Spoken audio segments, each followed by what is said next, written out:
And of course, the Sunday paper is, we realize very quickly, an anchor for consumption and popular culture. Welcome to Journalism History, a podcast that rips out the pages of your history books to re-examine the stories you thought you knew and the ones you were never told.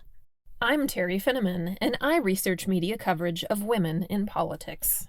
And I'm Nick Hirschon, and I research the history of New York sports. And I'm Ken Ward, and I research the journalism history of the Great Plains and Rocky Mountains. And together, we are professional media historians guiding you through our own drafts of history.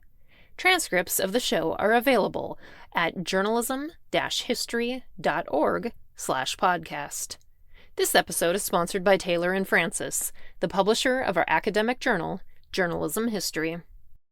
The modern newspaper is truly one of the wonders of the age. It reflects the varied life of humanity and is a faithful recorder of everyday history. This 1889 quote from New York Governor David Bennett Hill is particularly pertinent when discussing the Sunday newspaper. For those in the younger generation who may be unfamiliar, the Sunday newspaper wasn't just filled with a lot of news. It was packed with magazines, comics, song sheets, paper dolls, cutout toys, even dress patterns for women. It was really a full interactive experience for the whole family that helped newspapers compete against magazines, moving pictures, and radio. At one point, there were 11 Sunday newspapers in New York City alone in the late 1800s, as circulations for this must-read content exploded. Just the mention of the Sunday newspaper may bring back fond memories of leisurely Sunday mornings. As a child, I remember going to my grandparents' house, where the coffee had already been made and the various sections of the paper were strewn about. Later, I would go on to be a reporter myself, where the ultimate goal was to have a story right in the center of the front page of the Sunday newspaper. On today's show, we have Paul Moore discussing his book with Sandra Gabriel, The Sunday Paper, A Media History. Paul, welcome to the show. Why were you interested in doing a book about Sunday newspapers? Well, Sandra and I, my co-author Sandra, we each were coming from communication fields and studying different forms of popular culture and not really studying news journalism, but studying culture and the relation between culture and journalism. I was interested in film advertising and early cinemas, early journalism about cinema. Sandra was looking in Canada at women's journalism and fashion pages and women's pages. And both of those are weekend journalism features that are remarkably important for Sunday papers. And we knew, especially as Canadians, that this idea of the Sunday paper as this overabundant, overstuffed, complete package of everything in the world, that was such a fascinating thing to witness in our histories of film's relation to journalism and women's relation to journalism.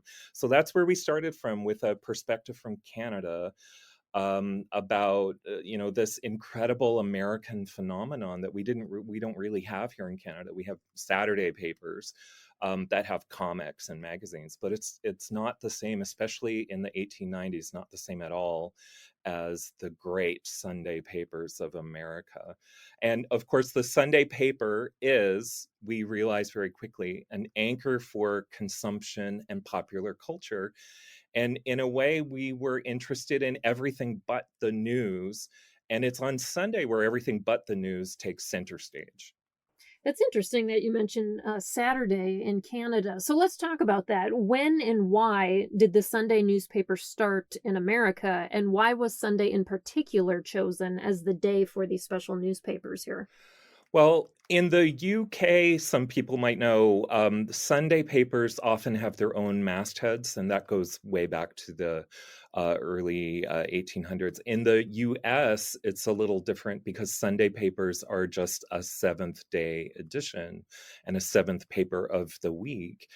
It was initially just another paper. Even some of the early ones are the same size as a Saturday and a Monday paper, or just one extra sheet with some fiction or some extra news. But the multi-sectioned supplemented paper, with all the different sections and all the different supplements, we found that launches in the late 1880s. No surprise, it comes out of Joseph Pulitzer's New York World, but not just Pulitzer's World. We found it very quickly was replicated in Philadelphia and in Boston and Chicago, in the biggest of the metropolitan cities across the United States. And Sunday, it needed to be Sunday for the extra time for leisure reading, the extra time for reading about leisure. On Sunday, the whole family could read the paper together and read the paper at ease, at home. And this is where the multi-sections, the supplements come into play, because every person in the family had their own section. And you could, in a way, read the paper all together, but in another way, you were all reading it for a different purpose and reading a different section of it. So we find that emerges right around 1888 is the first illustrated banners for women's pages, for children's pages, for humor pages and comic pages, right around 1888. 1889, we find some of the first poster giveaways and poster supplements. 1890, they turn fiction into little quarto and tabloid novel supplements, and they turn fiction sections into little keepsake novels. And then 1891, 1892, maybe some people already know, that's when color comes along, halftone and comic sections come along. So by the mid 1890s, the largest 6 metropolitan cities, almost every newspaper had this kind of form of a newspaper of abundance, a newspaper of attractions.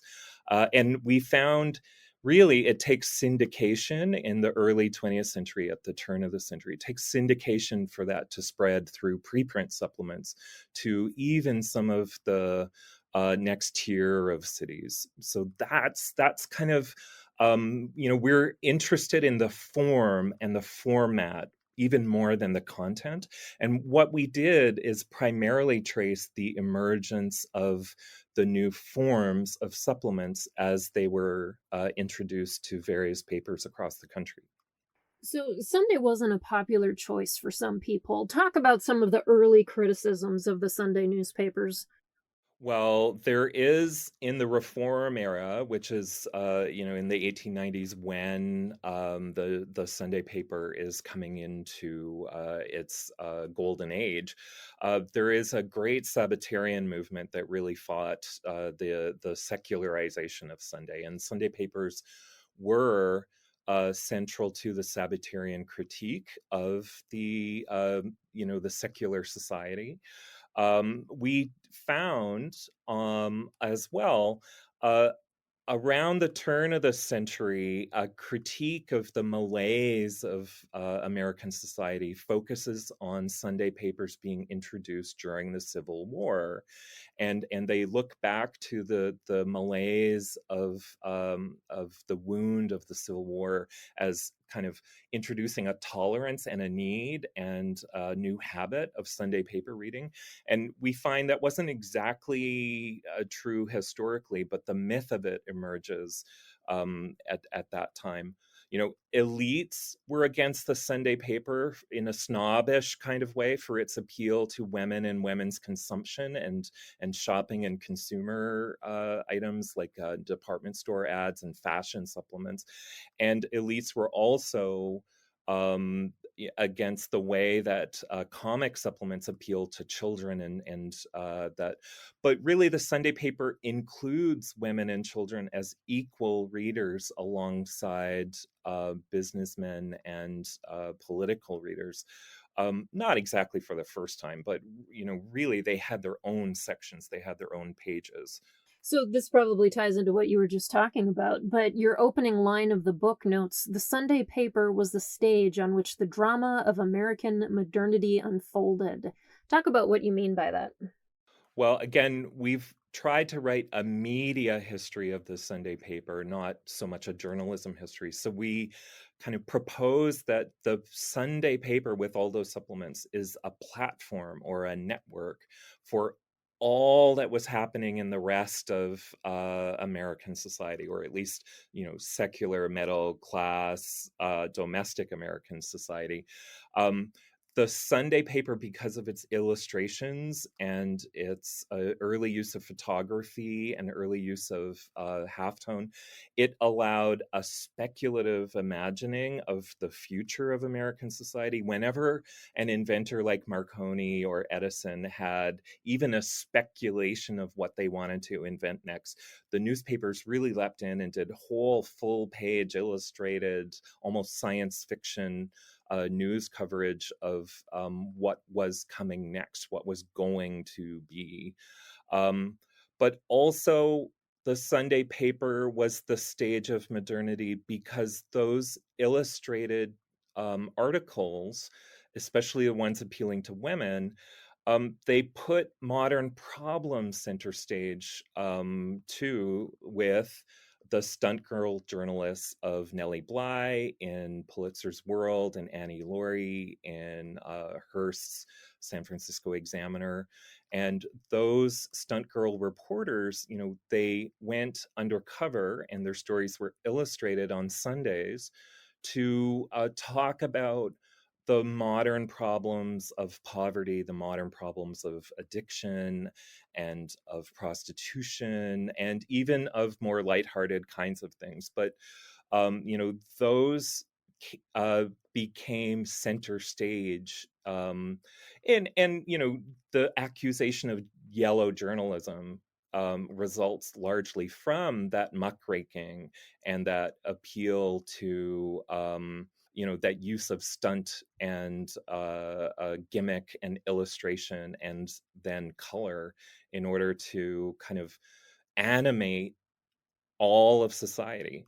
We say that on Sunday, I've prepared just one quote for you, Terry. On Sunday, the paper embraced circulation in and of itself as a modern ideal, transforming journalism from paper and ink into a dizzying array of new material formats. I'm not going to read anything prepared other than that quote, but that really encapsulates for us this idea of circulation in and of itself. And we also focus on subscription for subscription's sake, syndication for syndication's sake, and not just in the literal way that those terms mean. Those become our conceptual ways of organizing all the material that we did research on. Those concepts of circulation, subscription, and syndication, those become technologies of reading, technologies of making publics together, technologies of citizenship, is what we try to say about the Sunday paper. Related to this concept of being modern, one of the most interesting points of your book to me is how innovative the newspaper industry was in the late 1800s. Things that people think are new to journalism now, like multimedia, audience engagement, the internet, and social media. These things existed back in the 1800s already in their own ways. So I want to discuss them one by one. Let's start with multimedia. The first newspaper-run newsreel came out in 1914. Discuss the relationship that Sunday newspapers had with radio and with newsreels' moving pictures. Well, you mentioned 1914, Terry. I will get there in a moment. But we find photographic interviews back in 1890 and motion picture interviews being used at the turn of the century in 1900. We find etchings of flash photography called instantaneous photography. So even before the newspaper was able to print photographs, they were playing on the intermediality with the camera as substituting for the eyewitness of the reporters. This is what's really interesting to us. We found the famous Rice Irwin Kiss from the very first exhibition of motion pictures in 1896. Pulitzer's World claimed that they had sponsored that film, and they did a full-page reproduction of frames from the film even before it was playing to the public in 1896. So there's this constant intermediality, constant collaboration with, literally collaborating with Edison and Marconi on early technologies. But the newsreels you mentioned, 1914, absolutely, all of a sudden, 1914, just before Hollywood, in the years leading up to the consolidation of Hollywood, it was newspapers that really took center stage at first in trying to create what became newsreels. And it really centers in Chicago. We find the Tribune Animated Weekly was a collaboration with Selig Studios in Chicago. The Herald movies come out of the Chicago Herald for a brief period. Focused in Chicago, Hearst takes his fledgling chain of papers and collaborates with Pathé on syndicated newsreels that would be distributed all over America. But we don't find it's just the big newsreels that get syndicated across the country. We found the New Orleans Moving Picture Item, which is actually one of the very first that we found. We found the Cleveland Plain Dealers Moving Picture Magazine. Studios, World Pictures, and Universal Pictures, they collaborated in different kind of competing mechanisms to set up a bunch of newspapers from coast to coast, 12 or more newspapers, to syndicate local versions of their moving picture magazines. And this is really in this period, 1914, 1916, trying to figure out how newspapers could create a moving picture version of their syndicated magazines that had been included in the Sunday editions since 1903 in syndicated version, and even earlier in some of the metropolitan versions. And Terry, we end the book with that idea of syndication as kind of the model motivating the way that network radio was set up, and a few kind of recovered stories of how literally newspaper-owned radio stations were put together in fledgling networks before NBC was created to try to compete against this new idea of syndicated radio that became the National Broadcasting Corporation shortly after. So, newsreels are just the tip of the iceberg. Then let's talk about audience engagement, which has been just a tremendous buzzword in journalism in the last few years. But back in the day, they were already conquering that. There were constant contests and interactions with readers. So discuss what audience engagement was like back in this time in the late 1800s, early 1900s.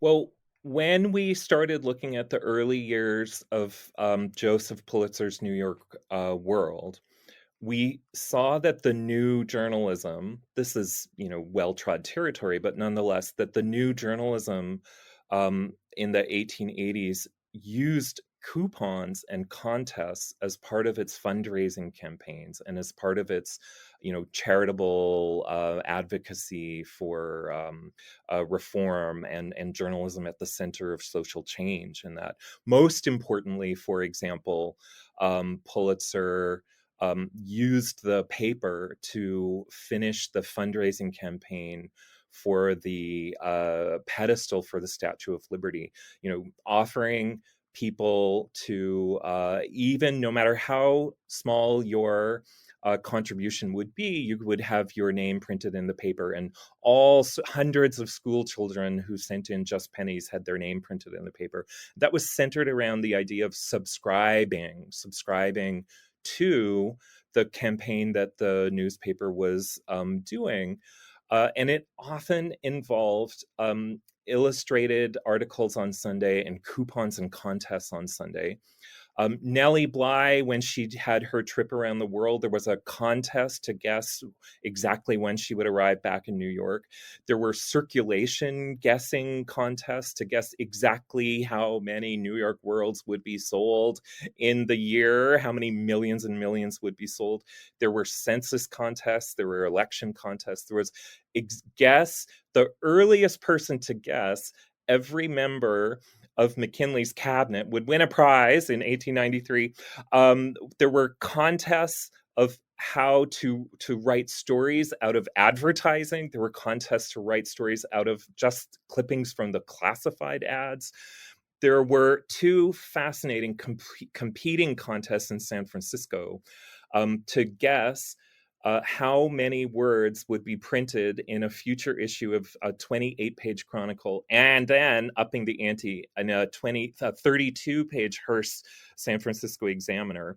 And of course, this is partly about teaching people how to engage with the news, teaching people how to read the paper, teaching people how to value the paper literally by pulling it apart, tearing it apart, cutting it out, the materiality of the paper, the very words and letters. How many words could you make from the letters St. Louis Post-Dispatch, never mind a hyphen, just all incredible varieties of popularity contests. And the coupon is such a lowly form of technology. We wouldn't consider the coupon a new media, but that coupon did incredible wonders to get people engaged with the news. And this is where, to repeat how we kind of discuss subscription, because this is also about getting people to subscribe for at least 6 months or a year or more in order to get those coupons. This is about subscription becoming a model for mass citizenship and a model for participation in mass society, self-consciously part of one of those millions of numbers of circulation. And then one of my favorite examples, you mentioned that Pulitzer in 1887 ordered a hot air balloon to fly from St. Louis to New York, which is certainly another interesting audience engagement tactic in its own right, doesn't it? Well, it's not just that one time of flying from St. Louis to New York. We found maybe a dozen examples of Pulitzer hiring a hot air balloon between 1885 and 1897 at least.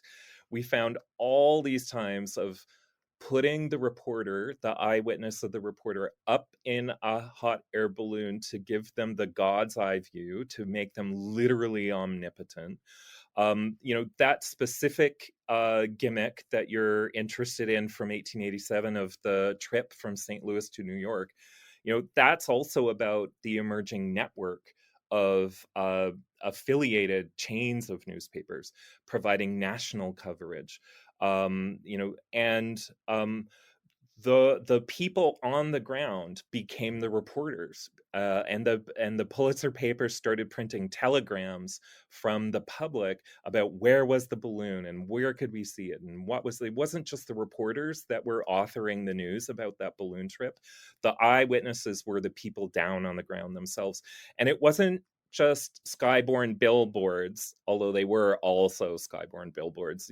This is about creating an obvious way that journalism was taking stewardship for the entire population and the entire nation, that journalism was literally all-seeing and all-encompassing. As far as my earlier reference to the internet and social media, obviously they didn't exist in the late 1800s, but the telegraph, which quickly could send information across the country, was a crucial tool to help newspapers. In fact, newspapers were so into this technology that they were the first customers of Western Union to purchase dedicated transcontinental wires. So how did this enhance Sunday newspapers? Well, the telegraph specifically, those news wires from Associated Press and United Press, they're in a way the everyday, weekday, instantaneous way of creating networks of news. We know this from James Carey and the Telegraph and Society. On Sunday, the Telegraph, on the other hand, was never enough because it only transmitted news. So we do find, illustrated Sunday articles about the emergence of what became the telephoto of being able to transmit images and photographs through the news wires as well. But really, the Sunday paper has a different problem, and it's about getting the print circulation as instantaneous as possible. So the newswire is, in a sense, the model for what they were trying to do with the Sunday syndicated preprints.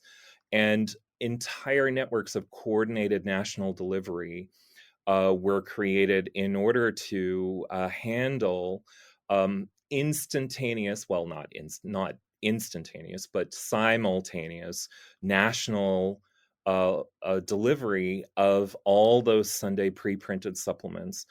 You know, the Sunday paper had to figure out how to do for illustrations and for color and for new photographs and for halftone what newswires did for news in a way. And circulation became the limitation of what news could do, the frustration and the actual kind of confrontation with the materiality of print. And that goes back to all those collaborations with other media trying to overcome those forms where print was limited. But we have, I just want to mention this incredible example from early radio, where we have Hearst Chicago American reporting about a movie theater audience watching a silent newsreel of a radio concert being broadcast by a Westinghouse station that was transmitting the partnering news from the newspaper. It's like unbelievable to think of all those intermediate connections where you've got an audience watching, a radio listeners listening, newspaper readers reading, and yet they're all doing it in tandem with each other. None of those acts of reading, listening, watching, seeing, holding was enough to contain the full experience. You needed to do all of those things all at once. Examining printing and delivery is also explored in your book. You note that the printing press itself was central to journalism's business, and in turn, its cultural authority.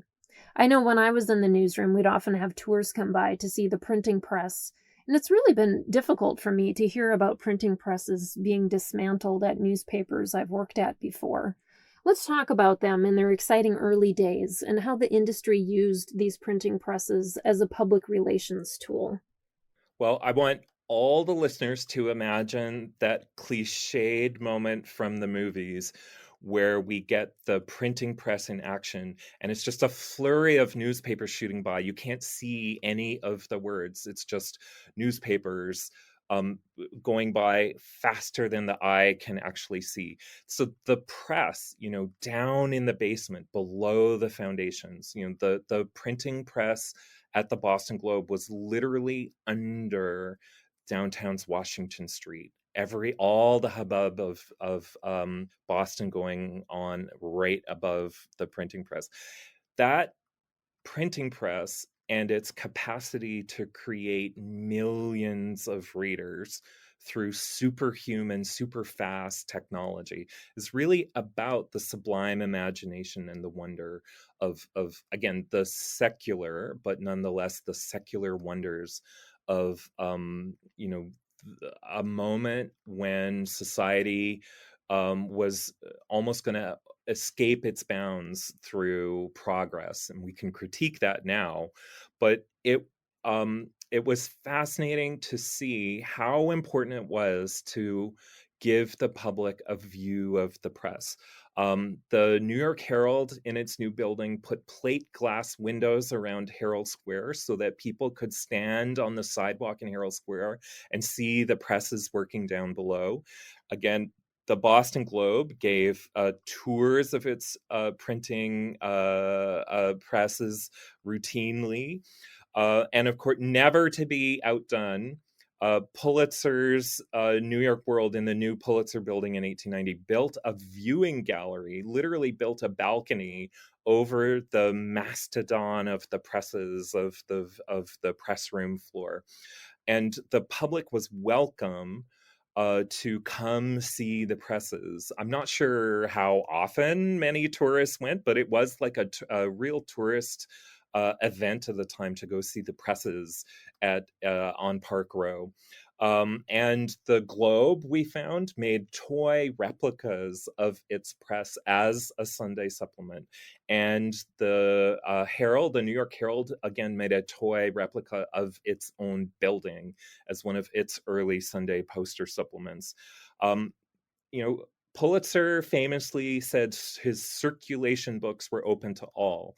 And part of the gimmick of transparency in circulation was opening the press room to all too. There's something about understanding that you couldn't count the papers as they were being printed as kind of the evidence for the circulation being millions and millions and more than anyone could count in a way. You know, that spectacle, just I don't think we have anything equivalent in digital news where there's a real spectacle behind the witnessing of the production. So, talking about the delivery aspect more, you also talk about newspaper trains that would take these newspapers all around the country. Tell us more about what you researched with that. Well, it was really important for the Sunday paper to arrive on your stoop before breakfast on Sunday, and that was before church on Sunday too. You know, and the effort and labor behind getting it delivered to your door was a constant theme of illustrated Sunday journalism. So you would have these heavily illustrated articles about the production and delivery of the paper you were reading. Again, a lot of emphasis around explaining kind of the object lesson of how spectacular, how important the paper that you were holding, that you were reading was. So there are newspaper trains out of every metropolis, from Los Angeles all the way to San Bernardino by breakfast, from St. Louis across Missouri, and Kansas City across Kansas in order to cut off the reach of the St. Louis papers. Boston papers, trains headed all over New England in the wee hours of the dark on Sunday morning. Chicago papers from Indianapolis to Iowa to Wisconsin. And of course, New York papers all upstate and down through Pennsylvania. And some of the New York papers, the Hearst and Pulitzer competition in the late 1890s, made a big deal out of being available on the streets of Philadelphia and Washington before the local Sunday papers were even available. And getting the paper down to DC, down to Philly, again, just this fascinating thing where the paper itself always was promoting what it could do. You know, and newspaper trains, the Sunday newspaper trains, they were a train just for the Sunday paper. They weren't postal trains. They took days to prepare. As the supplements were printed earlier in the week, they would be sent to Grand Central or sent to Newark Central, and the people would be working on the train days in advance, right up until the news section arrived at 3 a.m. on Sunday, in the wee hours of Sunday, and then the train left as soon as the news section arrived. And the papers were put together on the train and tossed off without even stopping as it went down through New Jersey. And I mean, it's just fascinating. We've seen this in movies, right? But this is the journalistic version of it in illustrated print was a topic of Sunday journalism in and of itself. One of the most popular features of the Sunday newspaper was, of course, the comics, also known as the funnies. So tell us some of the history of the Sunday funnies. Well, we don't focus too much on the well-known syndicated comics later in the 20th century. We start our discussion of comics. I mean, we acknowledge how important they are. What would the Sunday paper be without the funnies? Exactly. But we find the earliest recurring comic characters are actually circulation mascots for the paper itself, like characters, cartoon characters that represented the paper, and they would be almost mascots for the Sunday paper, mascots promoting how important the paper was and how extensive its circulation was. The Chicago Inter-Ocean introduced a cartoon character in a Columbia, female Columbia figure called I Will. The New York World often used a globe-headed man to kind of personify and become a caricature for the paper itself. The New York World Journal, Hearst New York Journal, we found this fascinating example of the New York Journal as a woman coming into maturity from infant to mature, beautiful, mature woman because of the yellow paper, but literally reading herself as she grew in circulation, as she became mature.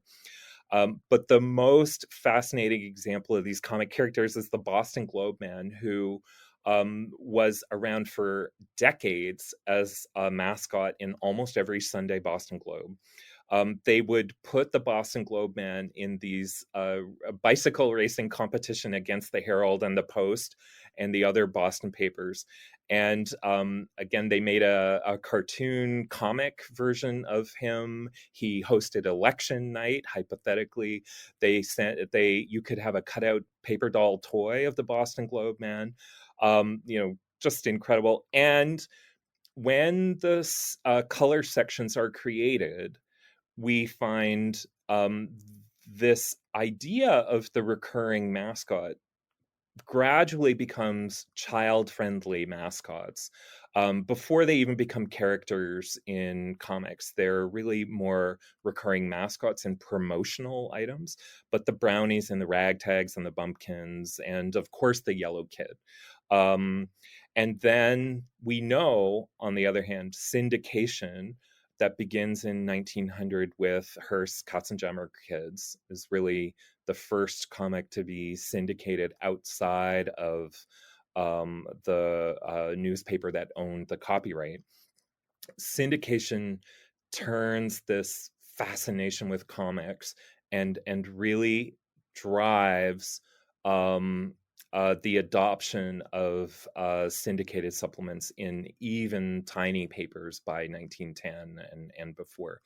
And again, to repeat, syndication really the model for what we would later recognize as broadcast in radio and television. And we kind of take the origins of that in the syndicated Sunday comics. Readers can certainly learn much more in your book, which would make an excellent gift. So our final question of the show that we ask every guest is, why does journalism history matter? Well, for us, journalism history matters because it's so much more than news. It's all the stuff of life. Truly the newspaper at the turn of the century, especially the Sunday paper, is a container for the entirety of other media, of popular culture, of American public culture. It's certainly, I would say, having read hundreds of thousands of Sunday papers over the 15 years it took to finish this book, is certainly the most important portal we have for public history. And it's hard to understate how the newspaper really reported on all aspects of public life, at least commercial, secular public life for white middle-class families. But nonetheless, this isn't just about politics. It's just not just about the democratic public sphere. That's part of it, of course, but it's all those leisure features and popular culture, the classified ads for city life and the women's sections and architecture news and sports and technology and children's sections. Like it's again, the abundance of everything all in this one container that you could hold in your hand that only costs 5 cents. All right. Well, thank you so much for joining us today. Thank you, Terry. And I'm so sad Sandra couldn't join me, but it's a pleasure to share our enthusiasm about the book with your listeners. Thanks for tuning in, and be sure to subscribe to our podcast.